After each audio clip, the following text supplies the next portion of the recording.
Hello ladies and gentlemen, and welcome back to Love of Theo channel, the #1 channel in the universe. My name is Omuse Theophilus. Video where we are going to discuss about, guess what, how to discipline our kids. And before we go, we start with our first point. I would like to invite you all, hit that red that subscription button starting now. 5 seconds. 1, 2, 3, 4, 5. Thank you so much and God bless you. Now, let's move to the first point. #1 point is show and tell them. This is very important in that you have to show the way, you have to model your kids in a right way so that they follow the behavior that you have inserted to them, the behavior that you have allowed them or you have given them to work on. For example, if they have made a mistake to spill food on the table or to talk, a good example is to talk while they're eating. So when you instill, you should tell them this is not good and this is bad. What somebody has to do is to swallow first the food and then be able to give your point or talk after swallowing the food. So this is very important in that it gives the kid to learn that this is a wrong thing to do and this is the right thing to do. So it is, let us show them and tell them whenever they do wrong, let them tell them the right thing to do from the wrong thing they have done, and let us model them in the right way that we want them to follow, and when they grow up they follow that route. #2 is set limits. This is very important to the kids that you set the limits, or you set some rules for them to follow, age appropriate rules, not just setting rules because there are rules to be set in every institution, every situation. Whenever there is a collaboration or there are people, so many people working together, staying together, there must be a rule. So you have to set rules for your kids to follow, and age appropriate rules, so that they should understand that this is what in our house, when you get in, this is what you're supposed to do. Or in our house, the right way to eat, it's only on the table, and everybody should be seated on the table while eating, not moving around while eating. So when you set such rules, or you set limits to your children, it gives them room to adapt and always follow those rules whenever they grow up, whenever they interact, whenever they come into the house, whenever time it's there for them to share a meal, they know this is how we eat in our house, this is how we do things in our house. So we have to set limits, to set rules in our house, so that age appropriate rules. If for example you have a teen of 15 years, you set appropriate rules for them to follow. If it's a 2-year-old, you have to set rules for them to follow. And when you set these rules, you have to explain to them and elaborate to them, this and this and this, we are doing this and this and this because of this and this and this, so that they understand that the rules that we have been given, or the rules that mom and dad are giving us, it's for our own good and it's for our own harmony in the house, and also to move on as a family together. So it's very, very important for us as parents, or for us as a family together, to set some rules for our kids, so that they can work, or they can move as per those rules and regulations that you have set after explaining them. #3 point is that let us give consequences to what they've done wrong. Give consequences. So this means that we need to give a consequences if they don't behave as per what you have told them to do, or as per our expectation as a parent, or per an expectation of your expectation. They have to face some consequence.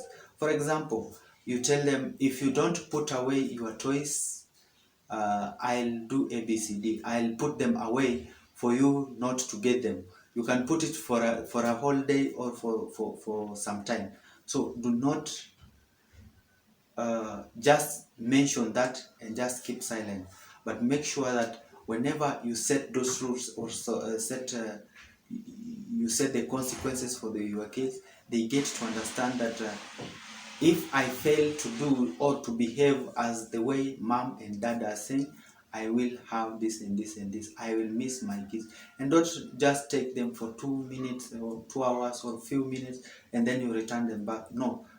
Let them feel that weight that, oh, I've missed my toys for some time because I misbehaved and mom kept them away for some time. So let's try to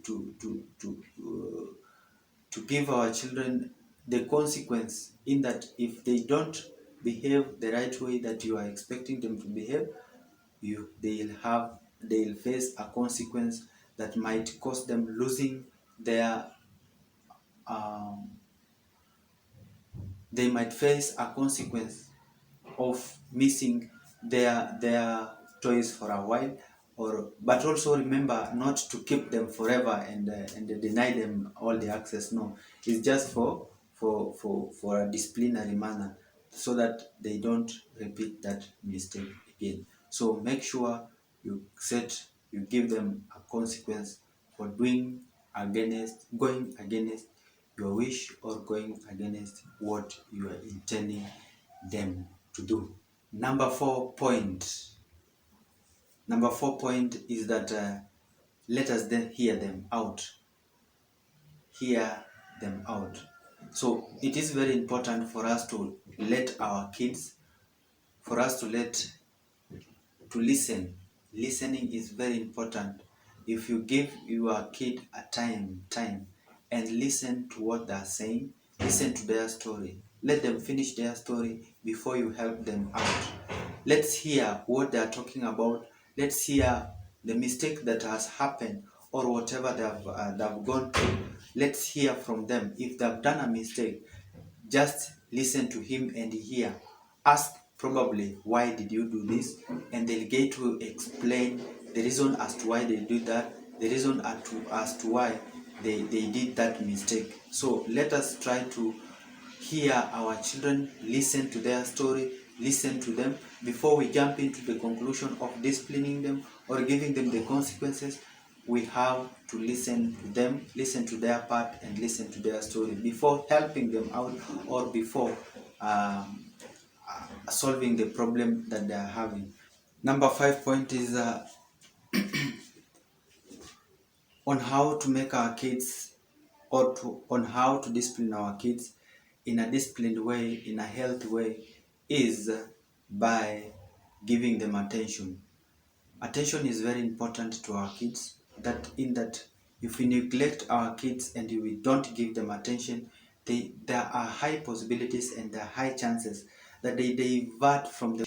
So whenever they trying to express themselves, let's try to be attentive and give them attention, and at least listen to them and study them step by step and see this character that is developing, what makes it. Point number 6, catch them doing good. This means that whenever they are doing something good, we have to notice and praise them on that thing that they are doing. So most of the children, they want them to be noticed when they are doing something bad. Sometimes when they do something bad, we have to assume them and assume what they are doing, and do not give so much attention to what has happened or what they are doing. Whenever they do something good, we try to praise them and say, at least you are doing something good. that is nice, bravo. For example, if they have wiped that table and they have removed everything on the table, so when they wipe that table, you say, wow, that's good job, you have done a very nice job. So that it gives them courage, it encourages them to do the same next day or next time when the table is dirty. So it's very important to praise them whenever they're doing something good. So when they do something good, and when they do something bad, we have to stop them on the spot and tell them this and this is not the right thing to do. So if you are bringing up children, let's try to praise them in whatever little things, little good things they do. Let's try to encourage them and please them, and let's try to encourage them. So if you like what we are doing now, please hit that subscription button, and also like and comment, and also share to your friends, your brothers, your relatives, and everybody that you know. Number 7 point on how to raise your kid in a healthy way is know when to respond. You should know when to respond to what your kid has done. Know how to respond. This one is very important, in that whenever your kid is doing something that is not dangerous to his life or her life, whatever that is not dangerous, or whatever that is done, it is not that attracts your attention, to give them praise, as we mentioned in the previous point, in our point number 6, is that let us try to ignore whatever they are doing bad, unless it is dangerous and maybe needs our attention to rectify immediately. But whenever they're doing something bad, we have something bad that is not dangerous, we need to ignore whatever they are doing. That's another very good way of stopping that behavior that they are doing. For example, if you have given them food on the boil, or you have given them milk, and they try to pour it down, so it will be a natural consequence that they'll not be able to retrieve that milk again from the ground. So when they pour it down, it is gone, and it is gone. So that's a natural way of making them to forget about that. So let's know when to respond, so that our kids will not be able to get it's another way of stopping that bad behavior that they are doing. So let's try to know some of the things, let's know when to respond, and let's try to understand this is the right time to respond, this is not the right time to respond, this is what gives my kid, or when I respond immediately on this, they react this and this and this. So it is very important to let them learn by themselves. Let them learn by pouring that milk. They learn next time, I do not need to pour the milk. Number 8, be prepared for trouble. Be prepared for trouble. So you should plan ahead, plan your kids, and tell them this and this is going to happen. For those activities that are going to happen, for those everything events that are going to happen, and you know your kids might, not even might, your kids will misbehave. So it is very important for you to talk to them and let them prepare them in an advance, that this and this is going to happen, and this is what I need you to behave, how to behave. This is how I need you to behave.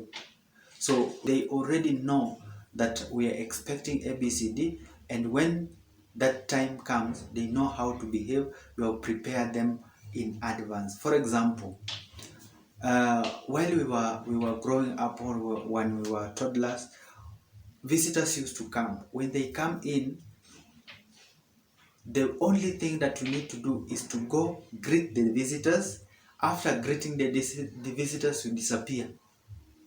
and it literally you disappear. You give room for the older people or your parents and the visitor to discuss what they need to discuss. Maybe they have a meeting, they have to discuss that. If you prepare them in an advance, you know that when they come in, or when they stay with the visitors, they might jump onto the visitors and maybe want to be carried, what stepping on the visitors. So the best way what you can do is to let them get out of the place, and prepare them in advance that we have visitors who are coming, and what I need you to do, you will go to and greet the visitors, and then get what to do next, not to stay where the visitors are staying. So it is very important to prepare them. You know, this is going to happen. They might do ABCD, they might misbehave. The best way is to be prepared and prepare them in advance. And point number 9, and this one is the best of all: redirect bad behavior. Redirect bad behavior. That means that you need to get an alternative for your kid. Sometimes some of the kids, they misbehave because they are bored of what they are doing. For example, they are bored of eating, for example, ugali. If they are bored of eating ugali, what do? Sometimes they eat their own way, they do something else. So redirect those bad behaviors by inventing something else, doing something else. For example, when the visitors come in, you know that they're going to mess up, or they're going to do ABCD that will annoy the visitors. They might step onto the visitors, they might destabilize visitors, they might be jumping up and down, disrupting your conversation with the visitor. So what basically you can do is you direct their activity, that misbehavior, and maybe send them to play outside, send them to the shop, send them to prepare something if they are old enough to prepare something. So this behavior, it gives them a way to at least to get some to get out of that misbehavior. Maybe you have told them to stay in the house all the time, staying in the house. So when they stay in the house, they misbehave. Sometimes they break something. Why? Because they are bored of staying in the house. So you can sometimes give them an out. You send them somewhere. You tell them, go for today. I'm giving you 1 hour, 2 hours to go and play outside. This one gives them moves them from that boredom, and become and instead of misbehaving, they find something else different to do. And for children, it is very, very, very, very, very sensitive.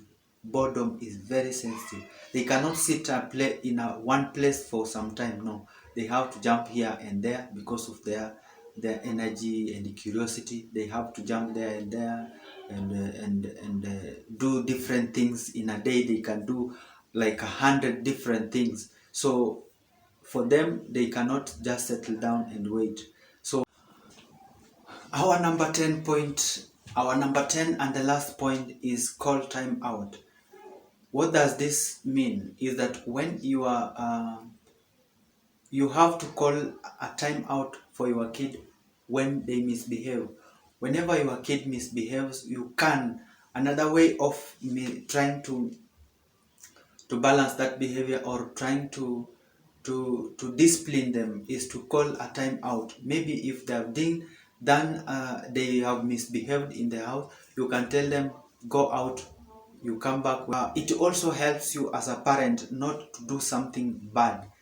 For example, nowadays there are so many things that are happening in families. A father has hit a child to death, and there's so many things that are happening in the society. So all to avoid this, you have to call a time out, and maybe if your child misbehaves, you can tell them, go out and go out, and when you are ready and you are in control, you can be controlled, or you are in control, then come back, so that we can sort this issue out. So So it helps the parent, both the parent and the kid, to at least to find a way to reconcile and to find a way not to go to extremes. So if we give them a time out, just let him go out for some time, let them stay out for some time. It also instills a discipline that, oh, maybe he wants to, it's time to watch cartoon, for example. They need to watch that cartoon, but now since you have sent them out of the house, out of the room, they'll feel so bad, and next time they'll not break that rule. So let's try to send them out. Let's try to create some time so that we send these kids out whenever they break a rule, just to make them gain confidence, gain control. When he comes or she comes back, they'll be, at least they'll be in peace, and you will also be able to tell them this and this has happened, and I dislike that behavior. Ladies and gentlemen, thank you so much for your time, for watching this video, and for more videos like this to come, please subscribe.